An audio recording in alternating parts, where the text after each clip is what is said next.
ماما، انا هصور هنا. ودي تصوري بره. لا تعالي يلا، الستاند اصلا مكسور ولو حركته هيقع. طب انت قافله المروحه. تعالي، ما هو فهد نايم مش مغطيه. طب خلاص سيبيك، خلاص مش مهم. خلاص اجيب له حاجه يعط عليه. لا الجو حر. طيب خلاص، يعني لو عايزه تشغلي المروحه، الدنيا مليانه تراب النهارده. لو عايزه تشغلي المروحه اجيب له حاجه. لا عشان هصور فيديو. طب يلا صوري. ده لسه هبدأ الفيديو. يعني انا مش عارفه فرحان. الناس تقول لي كل شويه بتلبسي طرحه سودا بتلبسي، انا عندي 200 طرحه سودا. انت كده شغاله؟ لا لسه. قولوا لهم بحب الاسم. انا بقول لهم يا ماما انا اصلا مش طايقه الطرحه، عايزه افكها خالص. مش نازله تعملي تليفون؟ طيب بس هصور فيديو وانزل اصلحها. طيب توكلي على الله. انت حرانه عشان انا مش مغطيه فهد ومش عايزه افتح الهوا عليه. الجو حر يعمل تعالى نطلع بره. لا يلا انا هعمل فيديو، وانا يعني هو مش فيديو، مش هعمل حاجه، انا بس هقول كلمتين لحبايبي وخلاص على كده. ابدأي توكلي على الله. خليكي قاعده معايا بقى تتكلمي معايا. انا بتفرج على الحلقات بتاعت الناس.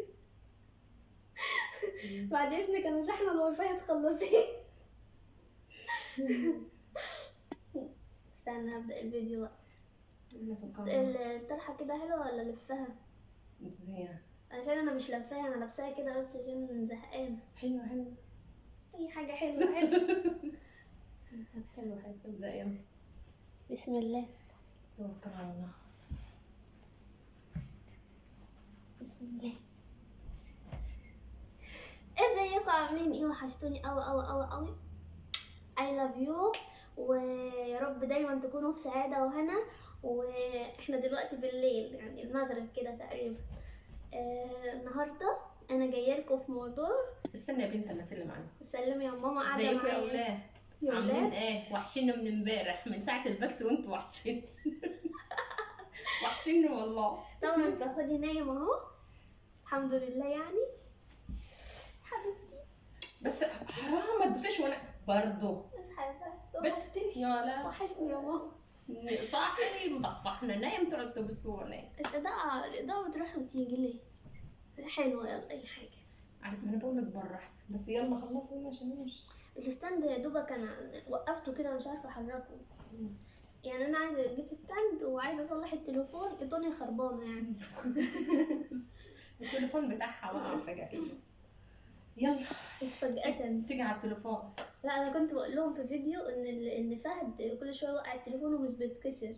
ايوه هو ما وقعش من فهد، وقع مني انا اتكسر المره دي.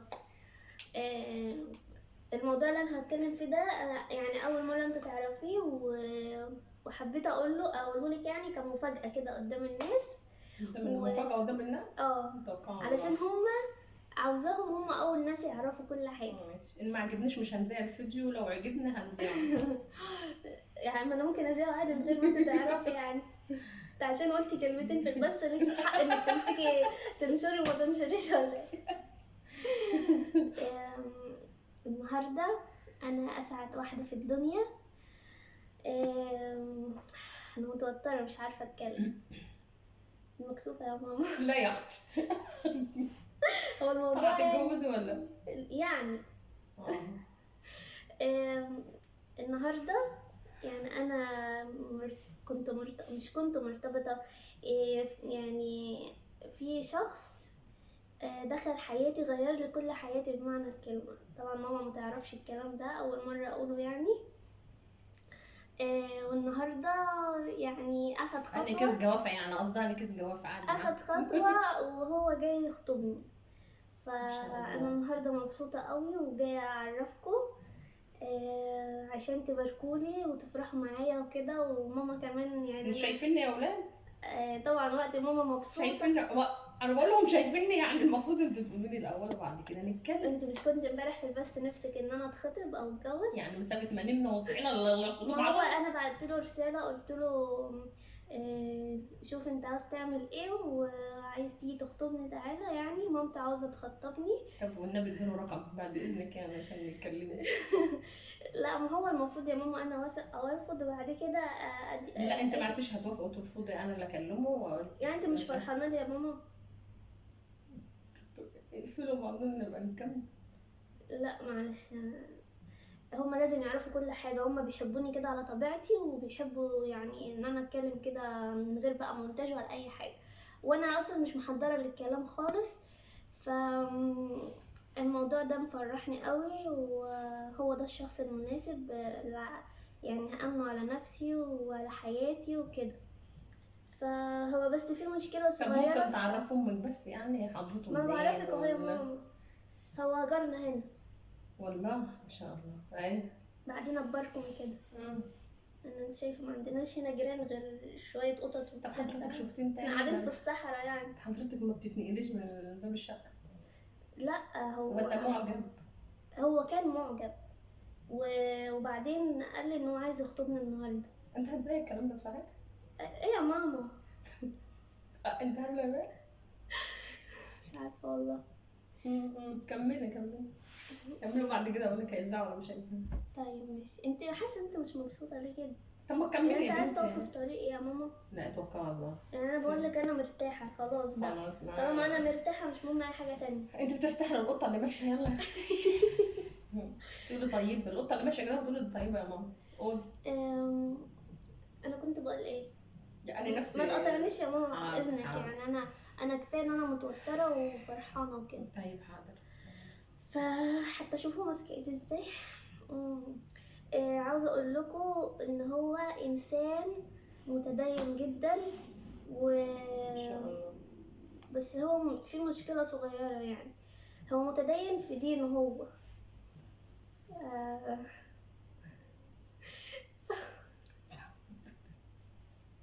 ما تضحكنيش، انت بتبصلي كده ليه يا ماما؟ متدين في دينه يعني انا ايوه مش احنا ديننا الاسلام، احنا متدينين وكده وعارفين ديننا وديننا الاسلام. فهو شيخ يعني؟ لا هو مش انا هقول بس يعني ما تتكلميش دلوقتي. هو يعني في مشكله صغيره مش عارفه يعني ماما هتوافق ولا لا او رد فعلها هيكون ايه. هو ديانته غير ديانتي، بس يعني دي المشكله. فانا مش عارفه يعني، انا قلبي ارتاح له، مش عارفه بقى هعمل ايه وكده. هو شخص كويس ايه يا ماما ما توترنيش يعني والله كفاية ساكته يا بنت والله ما اتكلمت. ايه رايك؟ انا قلت حاجه المفروض تعلقي، بقول لك ديانته غير ديانتي. طب يعني مثلا ينفع يعني مش عارفه ينفع صعب تالت ولا؟ هو ما ينفعش. ايوه بس هو انت هتنفعيه بقى. لا امل هتنفعه. لا هو قال لي ان هو هيغير ديانته عشان خاطرك. ما انا هقول لك اهو. اتفضلي. هو قال لي ان هو هيخطبني وخلال فتره الخطوبه وكده انا هقف جنبه لحد ما هو يغير انت ديانته اللي هتقفي جنبه. انت اللي هتقفي جنبه. انا مش عارفه والله يا بنت. انا يا ماما ده كفايه ان انا هاخد الثواب ده. ثواب؟ ده عند ربنا حاجه كبيره قوي، يعني انا هقف جنبه كده وقال لي يعني قبل ما نتجوز هيدخل دين الاسلام اللهم صل على النبي. وكده، واكون انا عشت مع الشخص اللي انا حبيته وهو كمان يكون دخل الاسلام وكده، فيكون يعني ان شاء الله عيشتنا هتكون كلها نور وكلها موده ورحمه. يعني بقاله 100 سنه ديانته غير ديانتك، لما يعرفك انت هيغيرها على شيء. طب يا بنت ولا ايه يا ماما والله مش عارفين مين اللي هيغير ديانته، بس انا بحبه. استغفر الله العظيم يا رب. لا هو يعني انا ثابته على دين الحمد لله، بس هو يمكن اساعده يا ماما، يمكن هي فتره خطوبه، انت يعني ايه المشكله يعني؟ والاتفاق ده كلها جت امتى والدنيا جت امتى؟ والله انا اتفقت في كل حاجه النهارده. هو كمان لسه هيفتح اهله في الموضوع ده، لان هو ما فتحهمش. انا قلت له الاول اشوف رد فعل اهلي وبعدين ولو هم رفضوا او وافقوا هقول لك وانت طيب تتصرف. طبعا انت قلت اخد راي اهلي، كلمي اهلك بقى. ان قالوا امين ما امين. هو انت يا ماما، انا ما عدتش واخده قرارات. لا ما هو انا، انا ما عدتش واخده قرارات من نفسي. اسمعيني، معلش انت في لو هم. انت وافقتي لا انت انا بقى اللي ماليش انت اللي لا. هتلف على العيله وتقنعيهم. انا هفضل على طول كده. يا ماما انا أنا- شوف انا مش مرتبطه بقالي كام سنه وخلاص بقى، وده الوقت ربنا المناسب. يعوضك خير، صح وقتها. اه انت حضرتك اللي انت عايزه تقوليه اتفضلي قوليه لاهلك، وانا اخر حاجه هاجي يا دوبك انا هاجي احضر الفرح وخلاص. ما مش عارفه انت أتفهم. هتزاي ده؟ ايوه يا ماما. ايه يا ماما في ايه؟ اصل في انت كلام واخده محشور. الموضوع بهزار ليه كده؟ انا مش كده هزار، انا ما بهزرش والله. انا ما عشان انت فاتحه الكاميرا بس. لا، لو ما انتش هتزعي اتكلم براحتي. اعتبر ان انا مش فاتحه الكاميرا يا ماما، وقولي رايك، الناس كمان هيقولوا لي رايهم وكده يعني. قولوا لي رايكم، لان انا يعني خلاص انا خدت قرار ومش هرجع فيه تاني، وانا مبسوطه في القرار ده. وهو يعني هي فتره خطوبه ولسه بقى يعني اكيد هيدور فيها احداث وكده، وهقولها لكم يعني ان شاء الله. والله اعلم يعني، ربنا يقدم اللي فيه الخير. انت ساكته ليه يا ماما؟ والله العظيم يلا خلصي بس كده اختمي. اختم. ايوه. طيب ماشي، انا دلوقتي هقفل وهرجع لكم تاني، بس ما تنسوش تحطوا لايك وتشيروا الفيديو لو عشان كل الناس، نشر يعني. علشان كل الناس تفرح لي وكده. و اشتركوا في القناة، واللي مش مفعل الجرس يفعله علشان كل حاجة انا بعملها توصل لكم. انا افصل الفيديو دلوقتي وارجع لكم تاني، استنوني. قلب ماما قلب ماما. اه يا ماما وصلت. كلمه بسعادة ولا شوف بس كده الولد. هتشوف كده كده من 70 ولا طب خلاص. بتتكلموا بصحيح ولا ايه؟ امان تعالي كده اقعد بره في الهواء، بتتكلموا لا بصحيح عشان ولا ايه؟ اقعد جنب فهد شوية. اه؟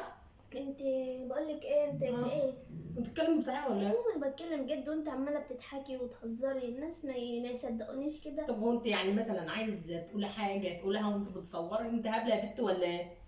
انا كنت عايزه افرحك. تفرحينا مين؟ تفرحيني فجأة؟ حشوا بس الولا كده.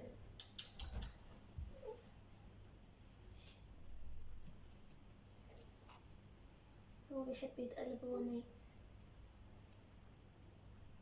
هو متضايق منه. علشان ما فيش مروحه، لو سمحت شغل المروحه انا. لا هو بيحب يتقلب. الجو حلو بس في تراب بس. قومي كده نتكلم في التراوح. قومي انت قاعدين هنا ليه؟ لا مش يلا خلصتي؟ عشان اقفل الفيديو، بس انت مش ضايقتني. انت قفلت ولا لسه؟ ايوه قفلت. امال عشان تقفلي الفيديو ايه؟ هختم بقى معاهم لان ما ختمتش. انت لسه خاتمه الوقت اهو، قلت لهم يلا باي وحطوا هقوم لايك. افتح واختم. اه. انا قلت لهم راجعه لكم تاني. طب اختمي كده وتعالي لي. عايز تقول ايه؟ خلصيني. اختمي وتعالي لي. انت بتاخدي ايه رايك، ماما بتاخدي راي من نفسك وبتتكلمي من نفسك وبتاخدي اتفاقات من نفسك. من امتى الكلام ده؟ انا مانيش فاهمه يعني. انا قلت افرحك وافرح الناس معايا. تفرحينا تتكلمي معايا وتشور عليا واقول لك صح ولا غلط. ايه ده؟ هو انت اللي حبيتي مين يعني اللي هبله؟ حصلت امتى الكلام ده يعني ان الواحده تاخد غير الدواء ده يعني؟ ده المفروض انت اللي تبقي ديانه مختلفه وهو اللي مسلم. انت هبله يا بنت ولا ايه؟ ايوه انا عارفه الكلام ده، ايه؟ بس هو قال ان هو فتره خطوبه يا ما ماما. هو الاولان كتير. فتره خطوبه الأولان يعني كتير. هو مش هيخليني اعمل حاجه غصب عني، ما لقيتوش يعني. والله؟ لا خلاص. قوم يا بنت قوم انت ما ماما قوم عشان كنت هتصلحي التليفون ما عادش تفتحيني في الكلام ده. انا لو ما خلصي. خدتش الشخص ده خلاص مش هتجوز تاني في حياتي. ما تتجوزيش ما تتجوزيش. طيب خلاص بقى اسكتي علشان نتكلم في الموضوع يلا ده بعدين. اختمي يلا. تعالى اقعدي كده اختمي. علشان وما تتكلميش في حاجه، انا هختم مع الناس. لا اختمي من غيري. يلا اختمي وتعالي كده عشان تعالى يا ماما نبتدي. اقعدي، هيقولوا انك اتضايقتي وقمتي. سيدي ست ما تبقيش هبله وما تزعيش اصلا. ده فيديو ده تعملي انت هبله يا بنت ولا هما هتقول لهم ديانه غير ديانتي؟ هيقولوا رايهم. انا بستشيرهم في اي حاجه وهم بيقولوا الصح. تعالي بعد اذنك كده، انت شايفه الموضوع ايوه كده؟ عشان يقولوا ده بتاخد راي امها بعد ما هي خدت قرار. طب تعالي بس مع اللي يقول تعالي اقعدي بس كده. انا طب خلصي يلا عشان خلاص يا ماما، طب أنا خلصي هكلمك. يلا. خلصي ما انا واقفه وخلصي. خلصي. فتحت بس بقى. طبعا انا ماما كانت بتقول لي يعني ده اللي قلبك اختاره وانت حرة. ده وانت حرة وكده يا امل، بس يعني لو حصل حاجة انت اللي تشيليها وكده. وهي فترة خطوبة، يعني انا اقنعتها لما فصلت الفيديو. قلت لها يا ماما دي فترة خطوبة وكده ومفيش حد يغصبنا على حاجة، وقالت لي يعني ان هي موافقة وهتقنع بقى بابايا واهلي وكده. فشكرا يا ماما انك واقفة جنبي. انا دلوقتي هكلم اللي هو هيكون خطيبي ده وافرحه معايا، وهو كمان هيكلم اهله، وان شاء الله الموضوع يكون خير ويتم على خير. و انا مبسوطه قوي. شكرا يا ماما بجد انك واقفه جنبي ومتفهمه وضعي، وعايزه بقى كله يكتب في الكومنتات الف مبروك يا امل، وربنا يتمم لك على خير يا رب. كمان تمم لك، واحنا لسه اصلا حتى ما قرناش فاتحه. معلش بقى يا ماما، يعني هي خطوبه، واصلا يعني الخطوبه مش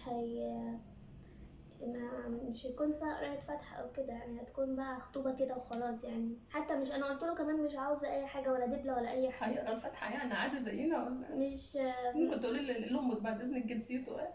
جنسيته هو تقريبا مش عارفة يا مش ماما. عارفه هو قال لي ديانته ايه؟ جنسيته ايه، هو جنسي من مصر. دينته ايه بعد اذنك؟ لا هو قال لي ما تعرفيش طب حاجة. حضرتك ممكن تقولي انت تعرفي عنه ايه بس عشان ابقى عارفه، عشان بس الناس تقول لك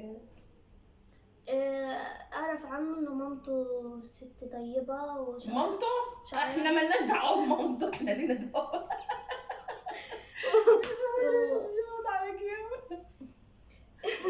هو يا ماما اختمي بس كده، يلا بس خلصي اختمي، يلا قلت هختم خلاص اختمي.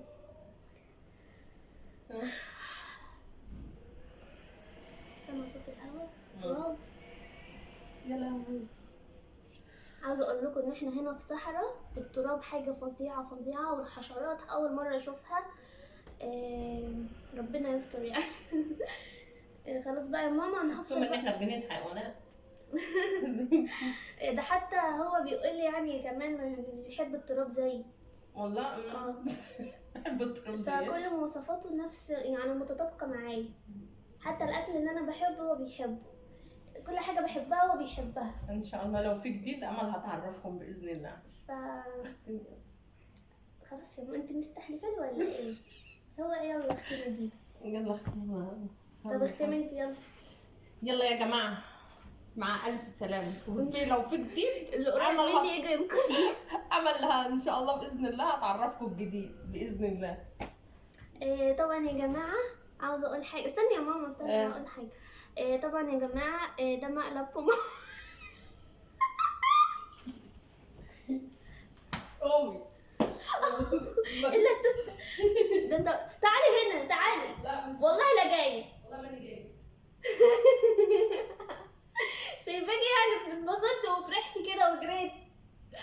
طبعا ده كان مقلب في ماما وفيكم، يا رب تكونوا شربتوه. انا يعني دي حاجه مش هينفع تحصل طبعا، وما حصلتش يعني قبل كده، وانا كنت بهزر معاكم وبهزر مع ماما اشوف رد فعلها ايه. ويا رب يكون المقلب عجبكم، وشوفوا بقى اكتبوا لي مقالب تانية اعملها في ماما لو المقلب عجبكم. انا مبسوطه قوي والله. مش عارفه انا كنت هايفه في المقلب ولا لا، بس انا فعلا ما كنتش محضره اي حاجه يعني. طبعا ربنا يخلي لي فهودة يا رب يا رب العالمين، واهم حاجه فهد في حياتي والله ربنا يخليه لي يا رب، وربنا يرزقني ويعوضني خير يا رب. وماما نعم. تعالي بالله عليك لحظه وامشي. خلاص. لحظه بس. قولي. اتفضلي. انت مبسوطه ليه كده؟ مبسوطه لك يا ام فهد؟ مبسوطه ان هو مقلب. المهم انت تبقي مبسوطه بعد ما عرفت انه مقلب. الست دي منافقه، كانت بتقولي هتذيعه. اذيعه كده اذيعه. طب والله مقلب دخل عليك ولا لا؟ بس أيوة. انا حاسه ان انت كنت مستهيفاني كده ومش حاسه انه جد يعني. اصل انت بتتكلمي قدام الكاميرا، ما ينفعش اتكلم اصلا اقول حاجه. لا وبعدين ما كانش في مؤشرات ان انا مرتبطه اصلا يعني. ما انا بقول على كده يعني. انا مش عارفه اصلا انا لو ارتبطت همسك التليفون ازاي من فهد، يعني هلفلف ازاي، مش هعرف الفلف. ابو فهد هيبقى معايا ولفلفه براحتك يا لا يا حبيبتي، ايوه فهد يبقى في حضني. فهد هيلفلف معاك. عمو اعمل لي بالردعه لو سمحت. هو يقول له عمو بابا، هو بقول لاي حد بابا. فيا رب زي يكون ما يكون بيغيظنا الواد ده. لا يقول ويتبسط ويفرح، وربنا يخليهولي يا رب، يا رب يخليهولي يا رب، يا رب ويحميه، يا رب يحميه يا رب، يحميه من كل عين حقد عليه يا رب، اللهم امين. يا رب يا رب اللهم امين ويبارك فيه. يا رب. فهد ابن امل وركان ابن امل. ركان ابن امل وننته جدته سلوى وجده اسعد عشان لما تدعوا يا اولاد حلو. وخاله اشرف وخاله ايمن. ومين تاني يا ماما؟ بس كده، دول الموجودين دلوقتي. بقيه العيله بقى، وبقيه العيله يا رب يخلي له بقيه العيله ويخلي لهم يا رب وافرح بيه يا رب. ام انس، ام انس حبيبتي يا ام انس، وحشتيني والله يا ام انس، يا ريتني عرفتكم من زمان. اجمل ام انس. ام انس دي قريبتي وحبيبه قلبي والله، ربنا يخليك يا ام انس، وتقوم ويخلي لك بالسلامة. انس وتقومي بالسلامه، يخلي لي خالتي يا رب وان شاء الله كده لما انزل البلد تعزمينا كده. تاني ايوه انا بقول حاسه لك ان كل ما تعزمنا والله يا ريتني عرفتكم من زمان. انت ليه ما كنتش بتعزمينا عندها يا ماما؟ انت كنت بترضيني، انت ايه ما رضيتش على الايام. يا رب بس الفيديو يكون خفيف عليكم يا رب، وما تكونوش اتضايقتوا، وانا لو حصل اي حاجه هقولها لكم زي دلوقتي كده. أيوة. هو ما حصلش بس انا هقول لكم اي حاجه تحصل. وما تنسوش اللايك يا ولاد، هو اللي بينشر الفيديو. ويا رب تكون الاضاءه حلوه لان انا حاسه ان هي وحشه. وفهدى منور الفيديو النهارده حبيب قلبي، واشتركوا بقى، ويا رب الاشعار يوصل لكم. وباي، هتوحشوني.